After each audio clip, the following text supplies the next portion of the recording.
La UGT Andalucía salta por los aires. Tanto esperar, tanto parapetarse en el silencio y en el victimismo de una supuesta campaña de acoso mediático e institucional que su credibilidad ha descendido a las cavernas, en las antípodas de lo que merecen sus hermosas siglas por las que dieron la vida muchos hombres y mujeres de este país. Achicharrado por las investigaciones judiciales, las denuncias periodísticas, los requerimientos administrativos, la vergüenza de quienes sienten el sindicalismo de suelas gastadas y no de moqueta, y la desafección ciudadana, el sindicato UGT abandona por fin una pasividad que solo ha engangrenado esta situación. Decía esta mañana Iñaki Gabilondo en la cadena SER: la corruptela sindical es igual que la pederastia sacerdotal, un delito agravado por la condición de quien la comete. O es mentira y se va a los juzgados, o es verdad y asume la responsabilidad. Y como a los juzgados no fueron, asumen al fin alguna responsabilidad. Los saludamos, aunque sea mal y tarde, porque el secretario general de la UGT, Francisco Fernández Sevilla, admite que podría dimitir el 9 de enero en el comité extraordinario convocado para analizar las numerosas irregularidades que pesan sobre la gestión de este sindicato, como los ERES, los cursos de formación y las supuestas facturas falsas, además de la inmoralidad de los maletines asiáticos. Dicho todo esto, nos reiteramos en lo que siempre defendimos y defenderemos. Los sindicatos son más necesarios que nunca. Ojo con intentar enterrarlos, porque nos acordaríamos del día en el que UGT y comisiones obreras no estuvieran para defender los derechos de los trabajadores. Ahora bien, necesitamos unos sindicatos a la altura de su historia y la confianza que miles de trabajadores de este país depositaron en ellos. De esta y otras cuestiones debatirán esta noche, como cada 2 semanas, nuestros jóvenes políticos de nuevas generaciones del Partido Popular, Juventudes Socialistas, Comunistas y Andalucistas. Antes de dar la voz a la juventud, 8TV Andalucía recibe hoy un regalo, o mejor dicho, 2. La obra ganadora y la finalista de uno de los premios literarios más prestigiosos de España, los Premios Planeta, con sus autoras Clara Sánchez y Ángeles González Sinde. Con todos ustedes y, como siempre, por Andalucía, vamos esta noche y siempre a por todas.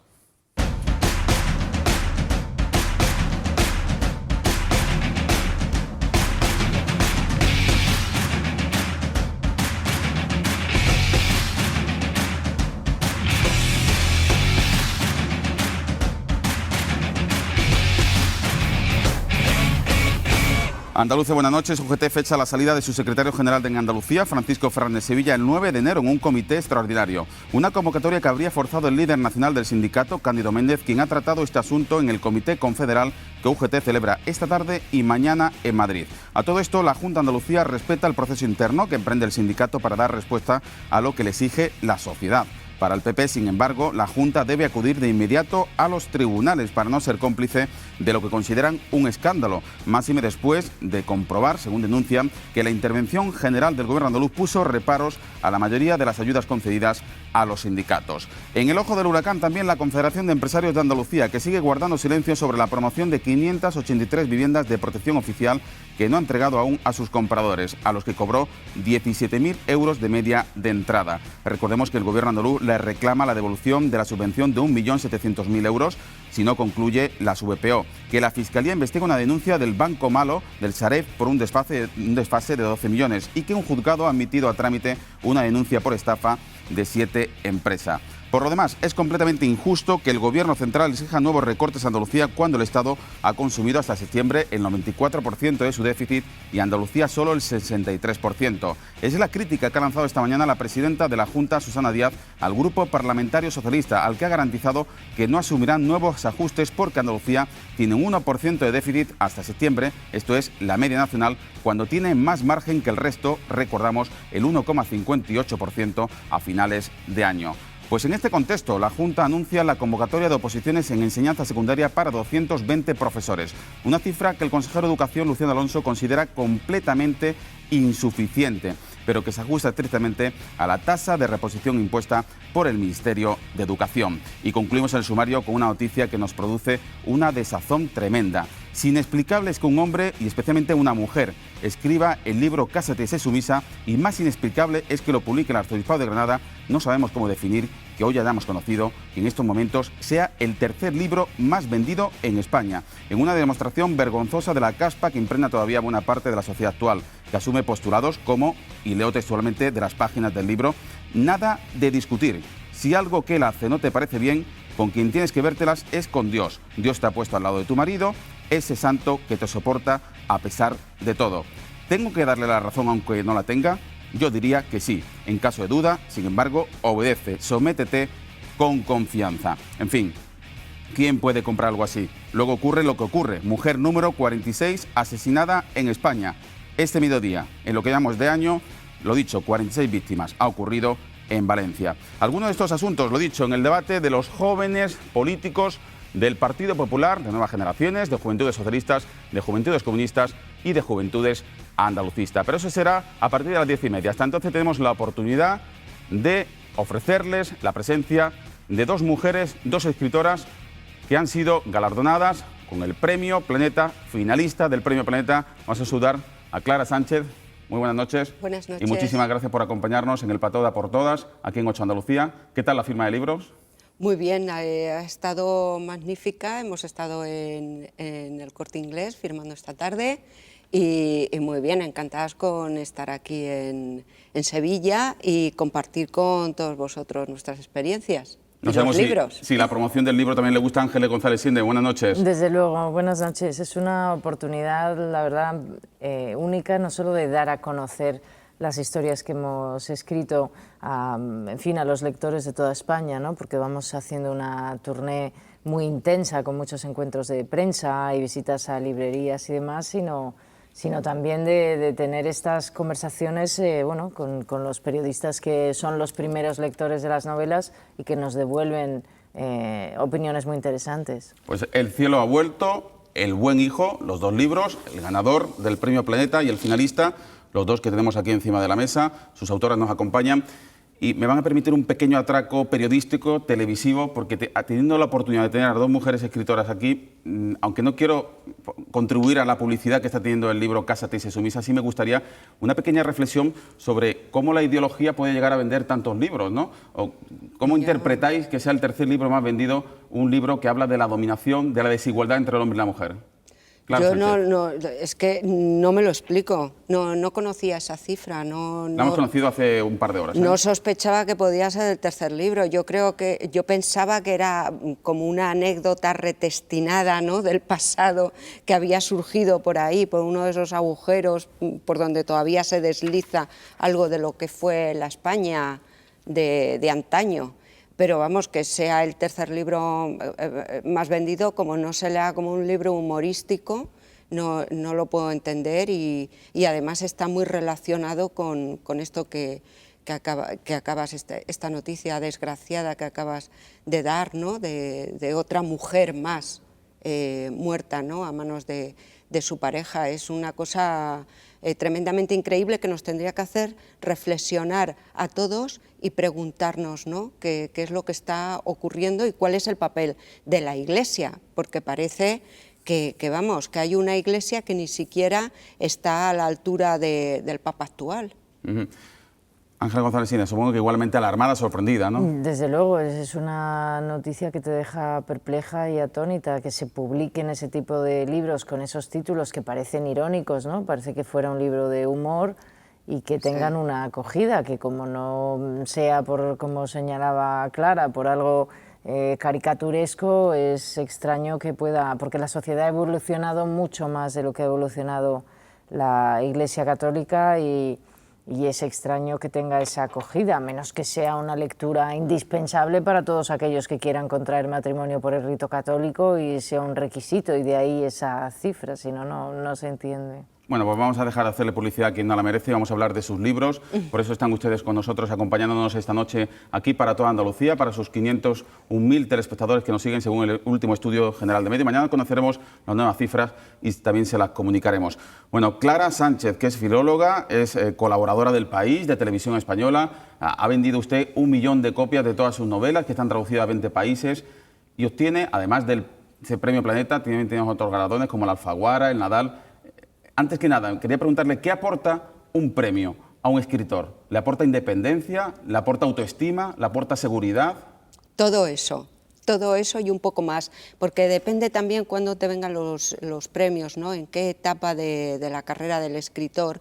Por ejemplo, el Premio Planeta pues me ha venido en un momento muy bueno de mi vida, en que yo lo puedo encajar muy bien y que sobre todo, aparte de todas estas cosas que aporta, está el de la libertad creativa, porque me permite pues escribir lo que siempre he escrito lo que quiero, pero es que ahora todavía con muchísima más seguridad y con mucha más holgura también económica, porque ¿por qué no decirlo? Pero bueno, si este premio a lo mejor me hubiese caído con la primera o la segunda novela, para mí hubiese supuesto una presión, ¿no?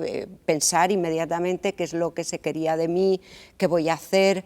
No sé, me ha venido en el momento, yo creo, justo en que ya tengo una carrera y me permite eso, pues mayor libertad para hacer absolutamente lo que yo quiero hacer en literatura. El cielo vuelto, perdón, Sí. Una novela de intriga en la que usted quizás enfrenta al lector a una de sus peores pesadillas, el engaño y además el engaño de un ser querido.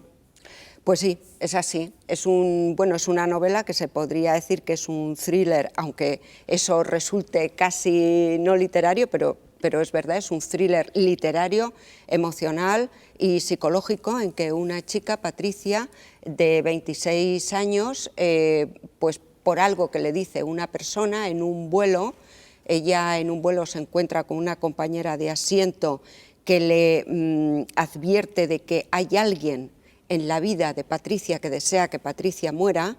A partir de esta advertencia y de luego cosas que le ocurren en su vida, pues no tiene más remedio que empezar a ver a toda la gente de alrededor con otra mirada, con otros ojos, y a pensar que a lo mejor su vida pues no era tan perfecta como ella creía, aunque algo dentro de ella le decía que había algunas fisuras, ¿no? que su vida no era digamos, tan increíble como pensaba, y empieza con esa búsqueda. Ella se convierte en un detective y convierte su historia personal a partir de ahí en una novela policíaca. Usted traza un sendero en la búsqueda precisamente del engaño, de la detección del engaño, a través, dice usted, de la búsqueda también de la lucidez, ¿no? Estamos hablando de Patricia, una mujer de éxito, bella, inteligente, pero no todas las personas tienen esas cualidades o su entorno no les permite. ¿Con qué recetas puede una persona superar, o cuál es el mensaje que usted quiere trasladar? ¿Con qué recetas, insisto, puede una persona superar ese engaño, esa decepción? Bueno, yo creo que es lo más difícil, el reto más difícil que tenemos todos nosotros, y es desenmascarar nuestros propios sentimientos y la gente que tenemos alrededor. Pero yo creo que la mejor manera de afrontar el posible engaño de los seres queridos y de las personas que nos pueden manipular y que controlan nuestra vida es de los grandes sectores económicos, políticos y de lo que sea, ¿no? Yo creo que es empezando a no engañarse uno mismo. Y esa es la lucha que emprende Patricia. Patricia tiene que luchar por la fortaleza, por la lucidez, para, entre las sombras de la vida que uno se va encontrando, saber discernir, tener criterio y no dejarse engañar, ni siquiera en el amor. ¿Puede ser una guía o es demasiado aventurarse? ¿Puede ser una guía para una hoja de ruta para aquellos hombres, aquellas mujeres que se sientan engañados, cómo salir del pozo, que se sientan neutralizados por la decepción? Bueno, yo no diría que tanto, no me atrevo a escribir, ¿no? No lo sé. Bueno, lo que sí puedo decir es que mientras yo lo escribía, a mí me ha hecho reflexionar mucho sobre mi propia vida, ¿no? y me ha hecho darme cuenta de que es imprescindible, sobre todo, el no dejarse manipular, no dejarse engañar, y sobre todo controlar el miedo, porque al fin y al cabo, si uno, digamos, se deja tentar por la vampirización ajena, es porque a lo mejor está demasiado dominado por el miedo a no ser amado, a no gustar, a que a uno le echen del trabajo. En fin, controlar el miedo y saber que el miedo es una gran arma de control sobre nosotros, yo creo que es un primer paso. Así es como lo he sentido yo, porque después de escribir esta novela, pues digamos que me he descargado como de algunas inseguridades, de algunas contradicciones que yo tenía y que compartía con Patricia. Pero tanto como para dar recetas tampoco me atrevo yo a tanto, ¿eh? Pero si es una, Cada uno que si es una reflexione. demostración que la vida es un cuchillo de sierra, según Sí. también los dientes si son más o menos elevados, pero sí es cierto, ¿no?, que vivimos momentos cicloquímicos, ¿no? Exactamente, bueno, esa imagen del cuchillo de sierra me encanta y lo voy a usar desde ahora, porque es verdad, es así, ¿no? La vida es así. Y también esta novela es un poco un reflejo de la sociedad en la que vivimos, porque Patricia lucha contra el engaño, la manipulación y sus propias inseguridades a través de su vida personal y de esa búsqueda que tiene que hacer de esa persona que quiere acabar con ella o que le desea mal. Pero digamos que esto se puede trasladar al mundo en el que vivimos, en que en los últimos tiempos pues digamos que se nos ha caído la venda de los ojos y nos hemos dado cuenta de que estábamos excesivamente manipulados, que nos engañaban por todas partes, que nos vendían preferentes, es decir, que de pronto nos hemos dado cuenta de que tenemos que coger las riendas de nuestra vida. Y es lo que hace Patricia en su vida personal y en su vida laboral. Lo ha dicho hace tan solo unos instantes, pero también le he leído en diversas entrevistas que estamos en una sociedad vampirizada, y usted también ha dicho que el libro puede ser una metáfora de la ceguera y el miedo de nuestra sociedad. ¿Nos enfrentamos a los miedos como fórmula para acercarnos a la felicidad o no? Pues sí, porque claro, ¿cómo podemos ser felices si estamos bloqueados? Si estamos bloqueados no nos damos cuenta de lo que tenemos alrededor.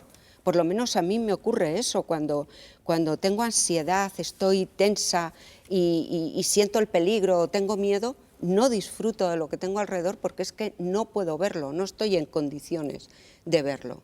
Entonces, yo creo que una sociedad más feliz, o por lo menos más contenta, menos tensa, es una sociedad que ha sabido vencer esos miedos, que está más relajada. Y para vencer esos miedos hay que afrontarlos y hay que perder cierta comodidad y cierta pereza, ¿no? Ser más críticos.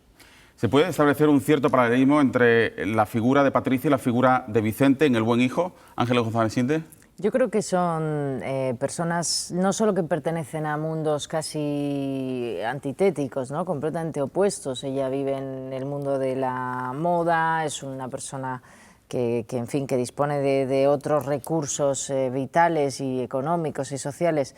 Y el protagonista del buen hijo es un hombre de 30 y tantos años, es un hombre bueno, que todavía es joven, pero que un buen día pues se da cuenta que está, digamos, varado, que está a la deriva, que no ha tomado decisiones en su vida, que simplemente ha ido aceptando lo que le venía, trabaja en el negocio familiar, comparte su vida con su madre, pero esto le está dejando vacío, ¿no?, de algún modo. Y si la actitud del personaje de Clara para mí es de mucha valentía, es una mujer que siente esa sospecha, esa desconfianza, la actitud de ella es muy proactiva, ¿no? Quien lea la novela verá que no para un momento, está constantemente intentando resolver ese enigma, mientras que este personaje es una persona más conformista, una persona también más, digamos, corriente, extraordinaria en otros aspectos, pero que se toma las cosas con mucha calma y que solo mediante una búsqueda interior y porque los acontecimientos le van llevando a ese despertar, pues toma conciencia de cuál es el nudo que tiene que deshacer para avanzar, ¿no? Ángeles González Sinde fue presidenta de la Academia de Cine, fue directora de 2 películas, guionista de más de una docena y fue ministra de Cultura en el último gobierno socialista de Zapatero. Y en el debut literario, ¿se esperaba un éxito tan fulgurante? No, uno nunca se espera, no creo que en una carrera como las nuestras se pueda tener una expectativa. Lo que sí se puede tener es un deseo, que es algo muy distinto, ¿no? Y uno puede poner las condiciones o en este caso presentarse a un premio al que sabes que se presentan. En esta edición creo que se habían presentado más de 400 manuscritos, o sea que cada año la competencia para el Premio Planeta es muy fuerte. Y bueno, pues uno simplemente, quizá por mi trayectoria, en que he tenido diferentes premios y sé lo importante que es no solo hacer una obra que tenga calidad, que esté a un nivel que tú consideres muy alto, muy profesional y muy exigente, sino además que tenga una difusión, ¿no? Y tener un premio literario, ya sea el Planeta o el Alfaguara, el Nadal, esos que mencionaba Clara antes, pues al menos garantiza que va a haber una atención de los medios de comunicación, una atención por parte de las distribuidoras y que van a llegar a todas las librerías de España, cosa que ahora cada vez es más complicado en realidad, porque hay mucha competencia, hay muchísimas novedades cada semana, hay muchos libros muy interesantes y muy buenos que, sin embargo, a los que nos gusta leer nos pasan desapercibidos porque no nos enteramos de que existen, ¿no? ¿Cómo describiría El buen hijo? Quizás es el callejón sin salida en el que se encuentran mucha gente por los factores que le enclaustran en su entorno. Bueno, es un libro que más bien habla de, o lo que intenta es que uno sepa que puede encontrar recursos, ¿no? Y que a veces los obstáculos están también en tu interior, por supuesto condicionados por un contexto, pero que es importante tomar conciencia, ¿no? Abrir los ojos y luego ya decidir en consecuencia. No todo el mundo tiene que ser un gran emprendedor, ni todo el mundo tiene que tener una enorme ambición material o profesional y revolucionar su vida de la mañana a la noche, pero al menos sí tomar conciencia de esta es mi situación, me parece adecuada, no me parece, estas cosas se podrían cambiar, estas cosas no, y saber detectar dónde están tus insatisfacciones, porque el protagonista del buen hijo al principio está un poco despistado, piensa que su insatisfacción viene de lo laboral, de la manera de llevar el negocio, luego piensa que no, que es que todos los demás ya se van emparejando, sus amigos y amigas de la pandilla y que ya tienen incluso hijos y que él pues debe sentar la cabeza, va explorando distintas opciones hasta que va un poco viendo que hay una parte que él tiene que resolver dentro de sí, que a veces para emprender hay que desprenderse y desprenderse cuesta porque es arriesgado, no sabemos qué viene detrás, ¿no? Y yo en ese sentido soy más positiva, que no diría que estamos en un callejón sin salida para nada, ¿no? Ni los personajes de ficción, ni desde luego tampoco los españoles. Le he leído a usted decir que Vicente era un personaje que tenía en su seno interno guardado a la espera de acabar con su trayectoria política y lo ha recuperado para escribir esta novela. No sé si podemos decir que también usted buscaba una salida a un asfixiante entorno. Seguramente, quizás eso es algo que puedo a lo mejor ver ahora. En el momento tú te pones a escribir y te pones a escribir de una manera muchas veces más intuitiva de lo cerebral que luego puede parecer cuando está terminada la obra, ¿no? Cuando escribes hay dos momentos, el momento de la creatividad, de la creación, de la invención por la invención, y luego hay otro momento que es el de analizar, repasar, reconstruir, reescribir. Si yo desde luego tenía esta idea desde hacía tiempo, esta pulsión de contar una historia sobre la bondad, ¿no? Sobre un personaje que es bueno, sobre una persona que, como te digo, es una persona que no le gusta discutir ni los enfrentamientos, ni es una persona agresiva, pero que en cambio, claro, siente que en algún momento va a tener que tomar decisiones que a lo mejor en su entorno no gustan, no sorprenden, y esto le cuesta ir contra su naturaleza, ¿no? Y eso me interesaba, que coincida que quizá después de un periodo de muchísima exposición mediática, como es el Ministerio, de muchísima presión, en la que realmente no tienes acceso a tu propia vida o tu propia identidad como era antes, porque tienes un cargo institucional, representas a millones de personas, les debes un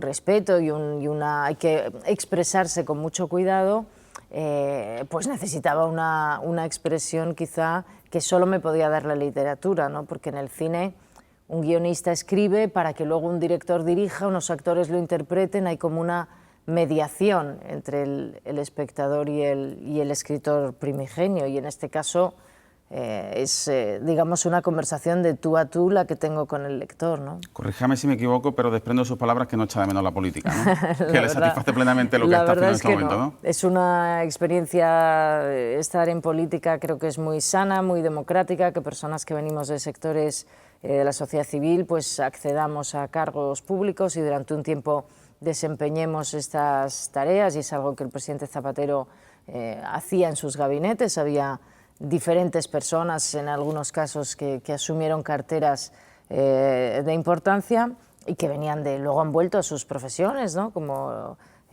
Bernat Soria, Ángel Gabilondo, Garmendia, diferentes ministros, pero bueno, es una etapa y luego yo por lo menos lo que quería era volver a mi oficio, el de contar historias, ya sea literariamente o en el audiovisual. Y ya por último, para concluir, les quiero pedir a las dos que inviten al espectador a comprar no su libro, sino el libro de la persona que tienen enfrente. Clara Sánchez, ¿por qué recomendaría El buen hijo? Bueno, sobre todo porque se lo van a pasar muy bien. Yo creo que la literatura tiene que dar, la primera premisa es que tiene que enganchar y que tiene que seducir. Entonces las personas que se asomen al buen hijo van a tener eso de entrada. Luego se van a encontrar con un personaje muy humano, Vicente, que desarrolla toda una búsqueda de sí mismo con la complicidad siempre del lector, se van a identificar muchísimo con él y les va a servir para también reflexionar sobre la vida, o sea que absolutamente recomendable. Y brevemente, Ángel González Sinde, ¿por qué recomendaría El cielo ha vuelto? Recomiendo El cielo ha vuelto porque es la historia de una mujer valiente, de una mujer muy joven, que aunque parezca que todavía no sabe cómo vivir, desde luego lo que sí sabe es cómo volar y desde luego lo que sí tiene es una decisión que nos arrastra como lectores con ella a lo largo de toda su aventura, su peripecia, sus viajes a Barcelona, a Roma, a todos estos lugares, a la India y a los muchos lugares emocionales y vitales donde nos lleva Patricia. Clara Sánchez, Ángel González Sinde, muchísimas gracias por acompañarnos en 8 Andalucía. Mucha suerte en la promoción y lo dicho, de nuevo, enhorabuena. Muchas gracias. Bueno, volvemos en tan solo 3 minutos de publicidad y abordamos la actualidad con el debate hoy, miércoles, con los jóvenes políticos del Partido Popular, del Partido Socialista, del Partido Andalucista y de Izquierda Unida.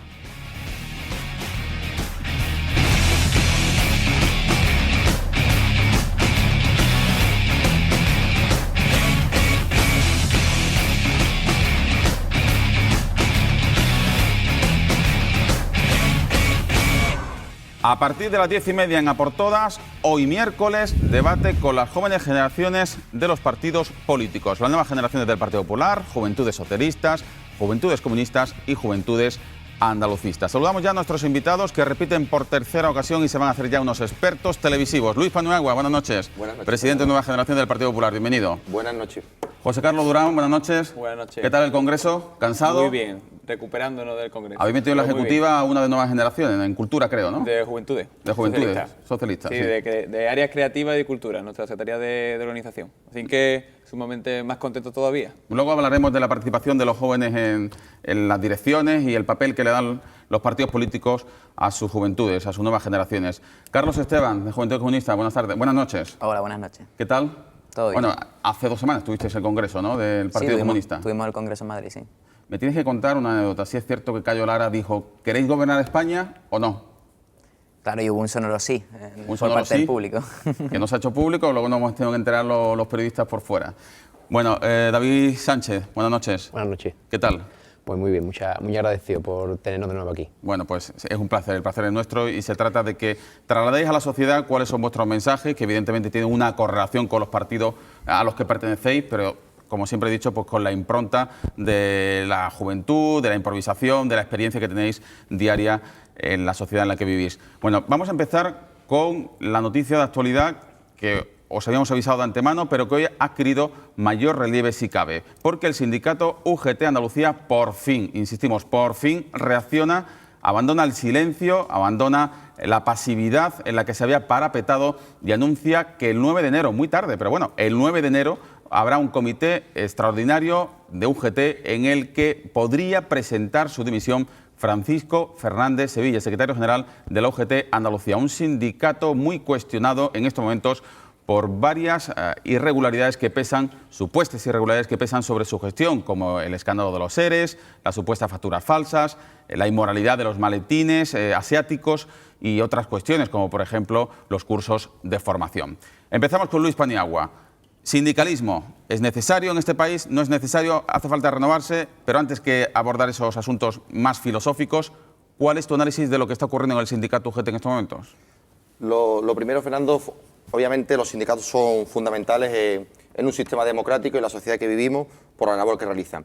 Con esto quiero decir, lo primero, que todos los sindicatos no son iguales y que todos los sindicalistas de todos los sindicatos tampoco son iguales. Y haciendo esta matización, yo creo que lo que estamos viviendo con UGT Andalucía, con la dirección de UGT Andalucía, es un escándalo mayúsculo, un escándalo que yo creo que nos debe de avergonzar a toda Andalucía, donde se está jugando una vez más con algo que creo que es sagrado, que es el dinero de los andaluces, pero fundamentalmente con el dinero de los más necesitados, que son los parados, facturas falsas, desvío de dinero, mariscadas, comida millonaria. Yo creo que el sindicato debe dar una explicación. A mí me parece que lo del 9 de enero es tarde, espero que de aquí al 9 de enero no se arrepienta el actual secretario general, yo creo que deberían de haber salido antes, y lo que también creo fundamentalmente es que la Junta de Andalucía, que es una parte implicada en este asunto, debería de personarse, porque la Junta de Andalucía y su presidenta, Susana Díaz, como máxima garantía de esos fondos, porque esos fondos hay que recordar que son facturas que van a la Junta de Andalucía, y la Junta de Andalucía es quien las paga con el dinero de todos los andaluces. Yo creo que, por lo pronto, la Junta de Andalucía y su gobierno deberían de personarse, porque nadie entiende que un gobierno no se persone en una causa donde ya saben que el dinero de los parados, el dinero de los andaluces, pues se ha gestionado de esta manera, por lo pronto, irregularmente. José Carlos Durán, de Juventudes Socialistas. Bueno, yo en primer lugar decir que yo formo parte de UGT, soy afiliado al sindicato, que me afilié más o menos al mismo tiempo que lo hice al Partido Socialista y a la Juventudes Socialistas. Es decir, que soy sindicalista sin tener ningún tipo de responsabilidad en el sindicato, pero creo en el sindicalismo y creo en la labor que hacen los sindicatos. Soy también graduado social, es decir, que me diplomé en relaciones laborales, porque creo profundamente la importancia del movimiento sindical, de la lucha de los trabajadores, de la lucha obrera, y de que a través de los derechos de los trabajadores se consigue la dignidad y se consigue que la gente pueda vivir mejor. Por lo tanto, creo que tenemos que analizar la consecuencia de estos casos, la consecuencia de los casos que se ha visto de UGT, donde mi mayor rechazo y condena contra estas personas que han usado mal el dinero público, que han usado mal los fondos públicos, pero tenemos que tener en cuenta que no podemos generalizar con todos los sindicalistas ni generalizar con la función y la labor que hace el sindicato, porque al igual que yo me he afiliado al sindicato para proteger mis derechos, llevan 130 años de historia los sindicatos trabajando por los derechos de los trabajadores, donde muchas personas se han afiliado por este mismo motivo, y por tanto yo, que creo en el sindicalismo como un derecho fundamental y como algo principal de una sociedad, sí me siento traicionado por estos sindicalistas, me siento traicionado por estos compañeros que han hecho un uso indebido de fondos públicos y a los que le caiga todo el peso de la ley. Como ha dicho nuestra presidenta de la Junta de Andalucía, que va a pedir todo tipo de justificación, todo tipo de justificante al dinero público que se ha dado, y que todo el peso de la ley caiga sobre los sindicatos. Pero es muy importante que no se generalice esa opinión y que tengamos en cuenta que los sindicatos son los que han hecho que en 1900 se consiguieran que los niños y que las mujeres no pudieran trabajar en trabajos peligrosos, es lo que se han hecho que se consiga la jornada de 8 horas laborables, ha hecho que, en fin, que en nuestra Constitución se recoja hoy el derecho a huelga. Todo esto de los derechos de los trabajadores lo han conseguido los sindicatos, que tenemos que poner en valor y no criminalizar al sindicato y a su función, pero sí condenar a aquellos que han hecho un mal uso de los fondos públicos. Carlos Esteban, Juventudes Comunistas. Sí, yo comparto bastante el análisis que tú mismo planteabas, ¿no? Nosotros condenamos totalmente el uso indebido de fondos públicos por parte de, ya sea de los sindicatos o de quien sea, ¿no? Eso hay que condenarlo férreamente. Pero la verdad es que es una noticia triste en el sentido de que empaña la imagen de cientos de miles de sindicalistas, ¿no?, que trabajan en este país por el bien de los trabajadores, ¿no? Entonces, evidentemente, nosotros, pues lo mismo, todo el peso de la ley para aquellas personas que hayan malversado el dinero público, pero que tenemos que intentar que esto no empañe la imagen del sindicalismo, ¿no? Porque, como tú planteabas antes, ahora mismo estamos en un momento donde incluso el gobierno ya está amenazando con ampliar esa reforma laboral absolutamente criminal que ya se desarrolló, y evidentemente la acción de los sindicatos va a ser fundamental, ¿no? También me gustaría poner en cuestión, sin ni mucho menos minusvalorar la importancia del problema este, de cómo parece que cuando un sindicato se da un problema como este, los medios cargan brutalmente contra ellos y sin embargo a veces no es tan mediático otras cuestiones como hemos hablado en otros programas, ¿no? Esos 70.000 millones de euros que deben las grandes empresas de este país a Hacienda, ¿no? O otro tipo de cuestiones que parece que los empresarios pues no se les mete tanta caña, ¿no? Pero bueno, volver a decir lo mismo, condenamos completamente el uso, que todo el peso de la ley para aquellas personas que la hayan incumplido y que intentemos hacer porque el sindicalismo vuelva a recuperar la imagen de otros tiempos, ¿no? Y por Juventudes Andalucistas, David Gómez, que no David Sánchez, que por segunda vez te presento No hay ningún problema. de manera incorrecta porque el subconsciente me traiciona. Tengo un amigo que se llama David Sánchez y es lo que me lleva a anunciarte así. David Gómez, Juventudes Andalucistas. Pues mira, desde Juventud Andalucista, primero de todo, como creo que es el sentir de esta mesa y el sentir de cualquier persona que tenga un mínimo de dignidad, entendemos que es vergonzoso si se prueba los presuntos amaños que han hecho con facturas, lo del maletín que mandaron a Asia para que, bueno, pues personas que trabajan en condiciones de semiesclavitud hicieran una imitación de unos maletines de lujo y demás. Por supuesto que el peso de la ley recaiga no solamente con los autores de esta infamia, sino también con la parte de la Administración de la Junta de Andalucía, o si son fondos de la Junta o si son fondos estatales, pues de la Administración General del Estado, que sea responsable de vigilar que los fondos y que las partidas de subvenciones y demás se ejecutan para lo que son. Porque sabemos que el culpable es quien manda falsificar unos maletines o que se gasta dinero de los fondos de formación para los parados en hacer octavillas o en hacer revistas, pero entendemos también que la Administración de la Junta de Andalucía tiene que velar para que esas justificaciones que a continuación se entregan sean auténticas. Cualquier asociación en Andalucía, ya sea juvenil o sea una asociación de ocio y tiempo libre, cualquier cosa, tiene que presentar unas justificaciones de las subvenciones que recibe que son muy medidas, donde le hacen rectificar los papeles una y otra vez. Y sin embargo nos encontramos, por lo menos por lo que está saliendo por los medios de comunicación, que había decenas y decenas y cientos de facturas que no habían pasado ningún tipo de control más allá de ponerle un sello a la Junta de Andalucía y no se había verificado qué había detrás.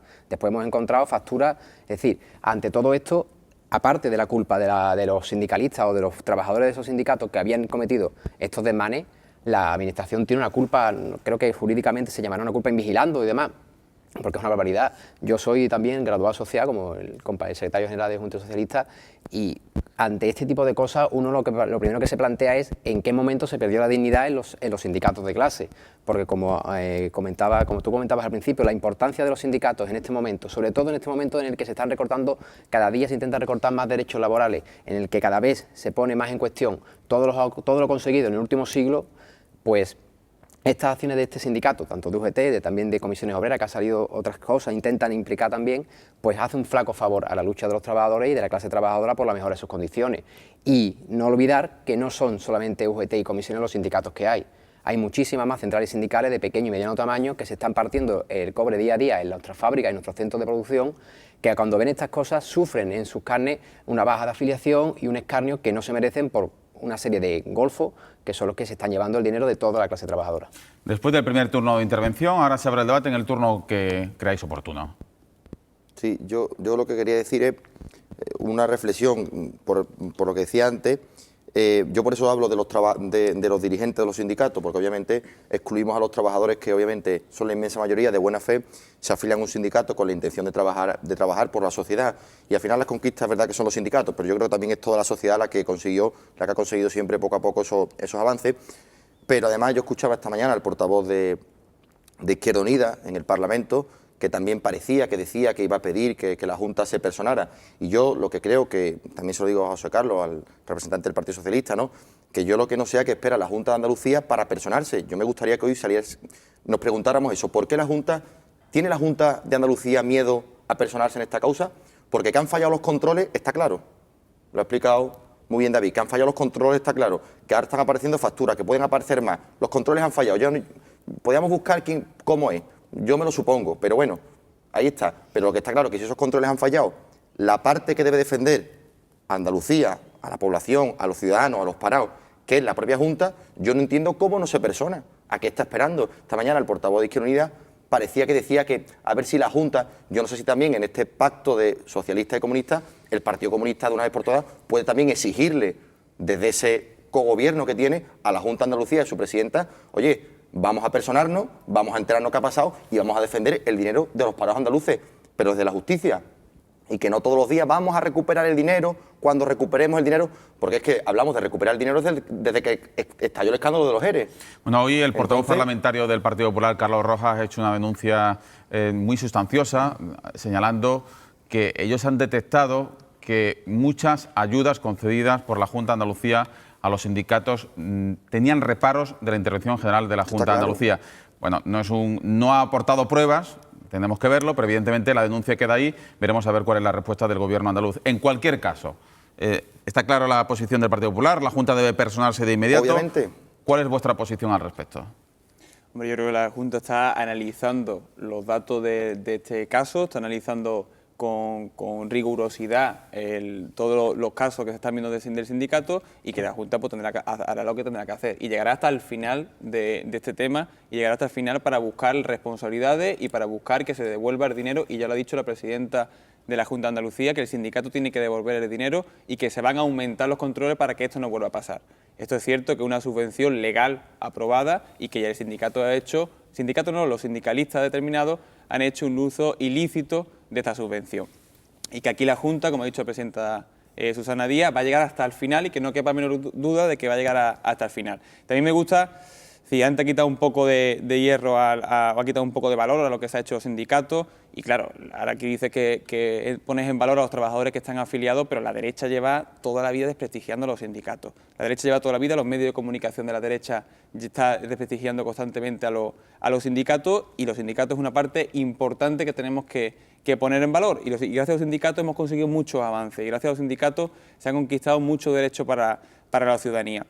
Y he hablado de los ERE, he hablado de despilfarros, pero tú no me puedes hablar... De despilfarro yo no he hablado. Tú no puedes hablar y de mariscada, decir, bueno, no me puedes hablar de despilfarro cuando estamos viendo todos los casos del Partido Popular. Lo que hay que hacer, Luis, lo que hay que hacer es un pacto contra la corrupción. Hay que hacer un pacto contra la corrupción, como ha hecho Susana Díaz, le propuso al presidente Mariano Rajoy. Un pacto contra la corrupción y contra este tipo de cosas que están pasando en todos los estamentos de la sociedad, que desgraciadamente están pasando en todos los estamentos de la sociedad. Y me gustaría también ver al Partido Popular atacar con tanta contundencia a la COE, atacar con tanta contundencia a los empresarios, que si no nos equivocamos, el expresidente de la COE está en la cárcel. Es decir, está juzgado por malversación de fondos. Y me alegro, y eso no se si lo ataco. Y me alegro que esté en la cárcel y juzgado. Constantemente la derecha está desprestigiando a los sindicatos. No. Igual como La Razón, la portada que puso de dos sindicalistas que estaban tomando una cerveza después de una manifestación.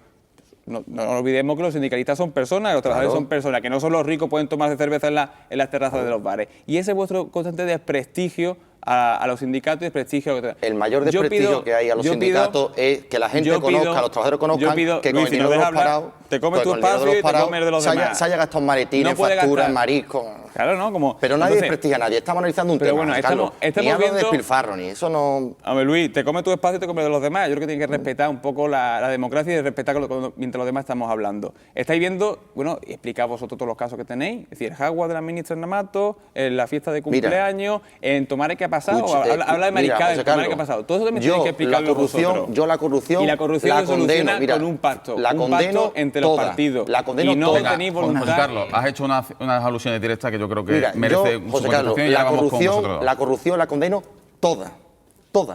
Y te voy a decir más claro. El señor Bárcena, me alegro de que hoy en día esté en la cárcel. Me alegro. Me avergüenza y me abochorna. Me avergüenza y me abochorna. Estoy hablando yo, democracia, por favor, y respeto. Estoy hablando yo ahora.